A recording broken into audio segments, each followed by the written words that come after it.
Gina hadn't even wanted to come to the hospital in the first place.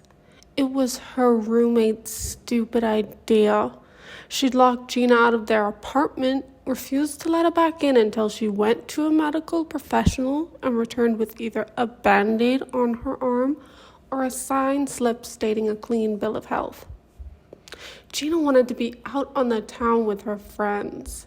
It was a Saturday night.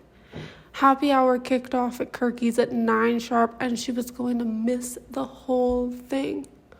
Gina could be sipping on cocktails and vodka mixers, dancing with strangers, and talking smack about Phil to Cora. They were going through a rough patch right now, but a few drinks and some girl talk would smooth that patch right over. She loved Phil. She just needed someone, Cora, to vent to. But no, she just had to stop home on her way to the club to change into a pair of heels and grab a different tube of lipstick. The stuff she had on just couldn't cut it. Her roommate, that germaphobe, had just been on her way out on Gina's way in, and Gina just had to cough right in her face, prompting that clean freak to kick her ass to the curb. Of course, Gina could have just left for Cora's and changed up at her place. Cora's roommate wasn't a complete maniac about a little cough. Gina didn't have any obligation to listen to Marielle, but Gina had been putting off popping into the doctor. Her cough, just a cough, had started Tuesday morning, and those over-the-counter throat sprays hadn't done their usual job. Now, here she was in some dumb hospital with some dumb doctor who had some dumb wooden stick stuck down her throat and some dumb light shining in her face. Probably just a bad case of pharyngitis, the doctor concluded. The flashlight clicked off and the stick was disposed of. Have you experienced a runny nose? Any difficulty swallowing? No, I haven't had much of an appetite, but when I eat, I'm fine. The doc smiled as he wheeled away from her.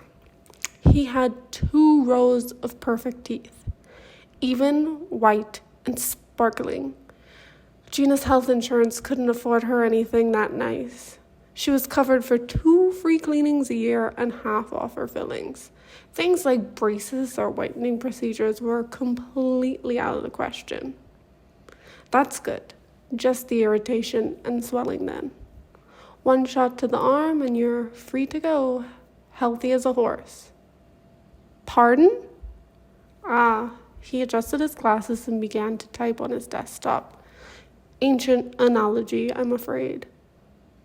Oh, Gina tried to think of a horse and couldn't. Majestic creatures, the doctor continued unasked. I've never seen one myself. Their numbers are dwindling. VO1 victims used to feast on stray animals, and horses really took a hit. Gina grimaced a smile.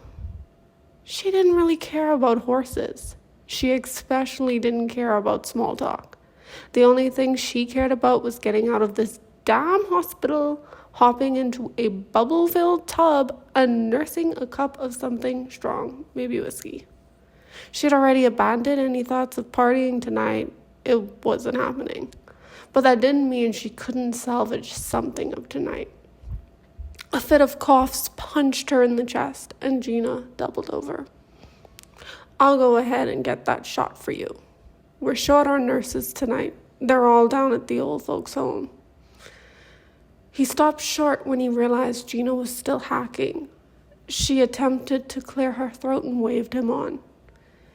Any objections to me administering the shot? I'm a little out of practice. He was lazy.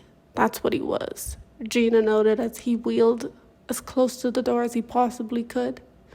She watched as he painstakingly rose from the chair with one hand on the door frame for support.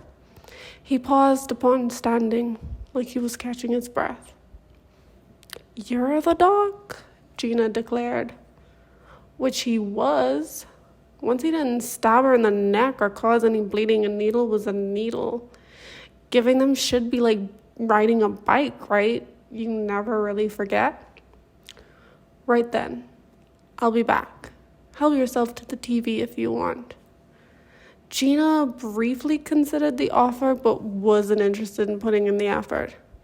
Doc was going to get one needle on a dead night. She wasn't going to stick around afterwards. She'd probably catch 5 minutes of the news or a show and then have to leave in the middle of it. Instead, Gina began to plot the trip back home, thinking about the nearest place to purchase her needed supplies. Probably a mini-mart. She could get her alcohol and a nice foaming bubble bath. She was actually beginning to look forward to shoving her bandaged arm in Mariel's face and pushing her way back into the apartment. Gina started coughing again, and this time she didn't stop until she brought up blood. It was ages before the doc returned, and Gina wanted to die. She'd been coughing persistently the entire time. Thinking he wouldn't mind when the other option was to get blood all over his chair and floor, she'd stolen some tissues from the doc's desk. All the coughing and hacking had jiggled her brain loose from its socket, and she was leaning back in the chair with the lights off and her eyes closed when the door opened. The absence of light helped tremendously with the pounding in her head. Maybe she wasn't going to be drinking at all tonight. It just wasn't in her stars. Hey, Doc, am I supposed to feel this bad?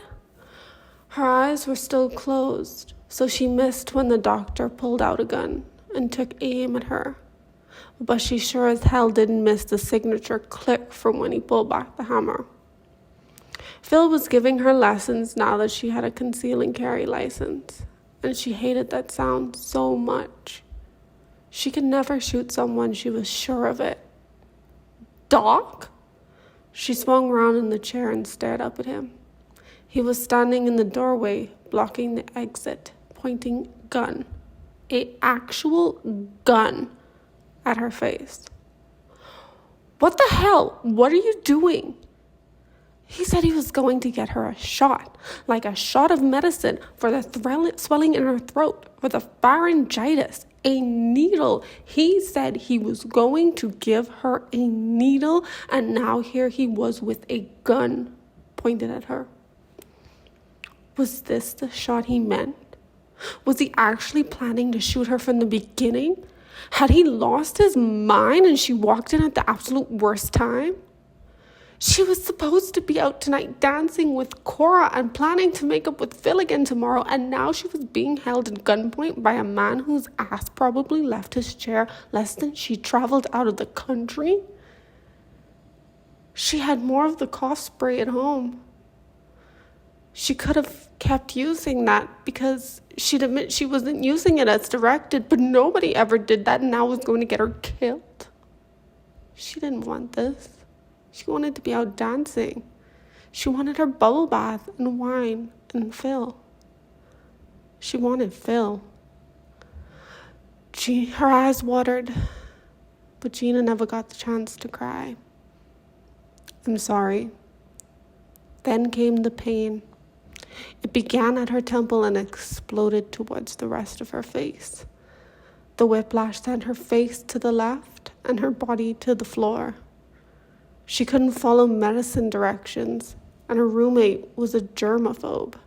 And Gina was dead without another thought, which sucked because she hadn't even want to come to the doctor in the first place.